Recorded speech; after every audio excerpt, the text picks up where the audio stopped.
最後のお願いを聞いてください。なんだ。私、綺麗に死にたい。お慕いしておりました。 내년! 같은 사내들끼리 정불이 나다니 이 얼마나 해괴망측한 일이더냐.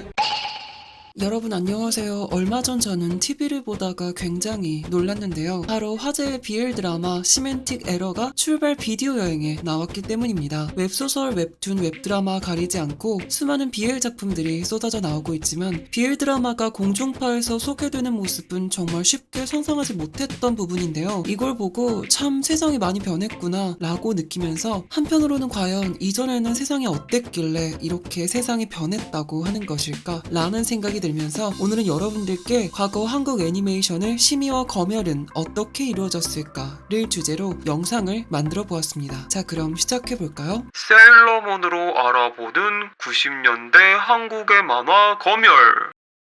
중전마마, 이번에 외나라에서 획기적인 만화 영화를 공수해왔사옵니다. 그래. 예, 이 나라 만백성들에게 즐거움을 널리 선사하기 이전에 마마께서 먼저 시청해 보시옵고 신첩에게 방영을 윤허해 주십시오. 좋구나. 내 한번 보자꾸나. 私、好きなウサギは14歳。平和でハッピーな。 멈추거라. 내가 지금 무엇을 들은 것이냐? 예?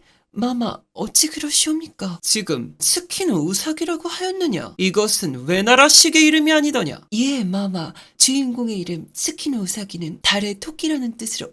내년 신토불이란 말이 있거늘 어찌 훌륭한 우리나라의 이름을 놔두고 외나라식의 이름을 널리 알리려 든단 말이냐? 아우나 마마, 주인공의 이름은 단순한 이름이 아니라 주인공이 달의 공주임을 알려주는 중요한 단서로서. 어허! 니년이 기어이 이 나라의 정신을 뒤흔들어 이 나라 기상을 어지럽히려는 것이더냐? 예, 마마, 고쳐 올리겠사옵니다. 안녕하세요, 세라예요. 이처럼 당시에는 외색에 대한 경계심이 국가적으로 매우 강하여 공중파 애니에서 일본식의 이름이 등장하는 것 자체가 대체로 금기시되었는데요. 스키노 우사기는 세라, 히노 레이는 비키, 미즈노 아미는 유리와 같이 대부분의 등장인물들의 이름이 한국식 혹은 국적을 알 수 없는 이름으로 변경되곤 했습니다. 마마, 다음은 주인공의 동료인 마스가 등장할 차례입니다.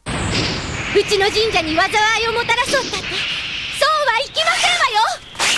悪霊退散。 지금 이게 무슨 짓거리더냐? 저 마스라는 계집이 입고 있는 것은 무녀의 복장이 아니더냐? 예, 저 마스라는 아이는 신사의 소녀로서 영험한 능력을. 어허! 신사라니, 무녀라니, 이것은 외나라 총교의 건축물과 복식이 아니더냐? 하우나 마마, 신사와 무녀복이 등장하는 장면은 마스가 첫 등장하는 장면으로 삭제하면 마스는 등장 자체를 하지 못하게 되는. 내년! 니년이 기어이 일본의 민속신앙 따위가 이 나라 브라운관을 타고 온 안방을 헤집는 꼴을 보고야 말겠다는 것이냐? 예, 마마, 명을 받들겠사옵니다. 결국 한국판에서 마스는 등장한 지 5초 만에 아무런 자초지종도 없이 변신하여 적을 물리치는 꽤나 당황스러운 장면이 연출되었는데요. 무슨 일인지 모르겠지만 세일러마스가 상대했지만. 이처럼 90년대 한국 공중파 애니에서는 이름뿐만이 아니라 건물이나 복식 등 일본 문화가 등장하는 장면들 또한 검열하는 경우가 많았습니다.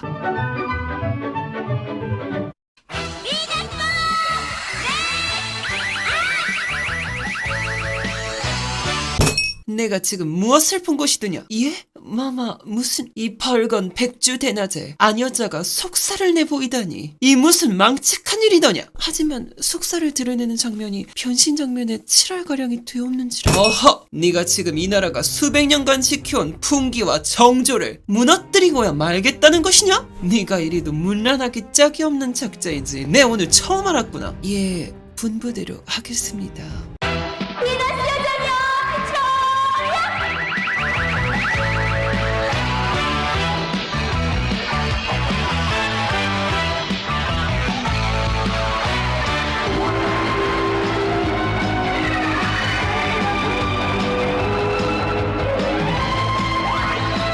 이처럼 선정성 문제로 인하여 변신 장면 대부분이 잘려나가고 얼굴 클로즈업만 반복해서 보여주는 웃지 못할 연출이 나왔으며 변신 장면 이외에도 노출이 과한 장면에는 어김없이 검은색으로 덧칠이 되어 등장인물 대부분이 쫄쫄이 차림이 되는 일도 많았습니다. なかなか美形ではないか。軍ザイト様、ひどい。それを私より。美しいお前に嫉妬は似合わん。知らない。このバラですらお前の美しさには遠く及ばん。軍ザイト様、最後のお願いを聞いてください。なんだ。私、綺麗に死にたい。お慕いしておりました。 내년! 같은 사내들끼리 정불이 나다니 이 얼마나 해괴망측한 일이더냐. 하오나 마마, 그럼 이것을 어찌 고쳐올리라는 말씀이시옵니까? 예로부터 이 나라는 동방예의지국이라 하여 효심이야말로 우리가 갖춰야 할 으뜸의 덕목이라 일컬어졌거늘 후사를 보지 못하는 사내끼리 정분이라니 이 얼마나 불효막심한 짓거리드냐. 예, 마마, 하오면 천하제일의 효자로 고쳐올리겠사옵니다. 실패할 때는 어떻게 되는지 알지? 쿤차이트님 너무합니다. 제가 최선을 다하고 있다는 거 아시지 않습니까? 어떻게 형님까지? 아름다운 꽃은 오로지 승리자의 몫일 뿐이다. 필요 없어요.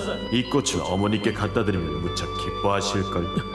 어머니께서 마지막 소원이 하나 있습니다. 말해라. 어머니께 꽃을 드리고 싶어요. 고맙습니다, 쿤차이트 형님. 기뻐하실 거예요, 어머니께서. 이처럼 동성애에 대한 장면들은 맥락이 완전히 바뀌어버리는 경우가 많았는데요. 성소수자에 대한 심의는 이것뿐만이 아니었습니다. 등장인물 중 스타라이츠는 변신 전에는 남자, 변신 후에는 여자라는 설정을 가지고 있었는데요.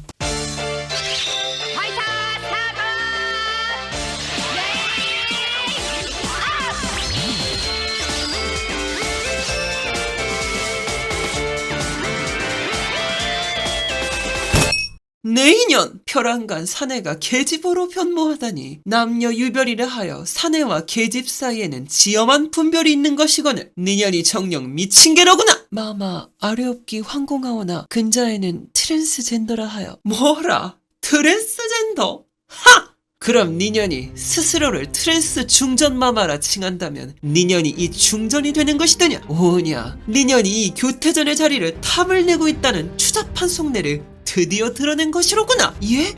마마 무슨 말도 안 되는 그입 다물라! 네 역심이 백일하에 드러났거늘 네 어찌 뱀같은 혓바닥을 놀려대는 것이냐. 마마 분부대로 하겠사옵니다. 이처럼 변신 전에는 남자였다가 변신 후에는 여자가 되는 설정을 가진 세일러 스타라이츠는 남자라는 설정이 삭제된 다음 남성의 몸이 나오는 장면은 모두 삭제되어 방영되지 못했습니다. 지금까지 말씀드렸던 검열 기준 이외에도 조금이라도 폭력적이거나 비행성을 띠고 있는 장면들 또한 모두 심의의 대상이었는데요. 세일러문 이외에도 원피스에서 담배는 막대 사탕으로, 술은 물로, 문신은 옷으로 변경되는 등 당시에는 상당한 수준의 검열이 이루어지곤 했었습니다.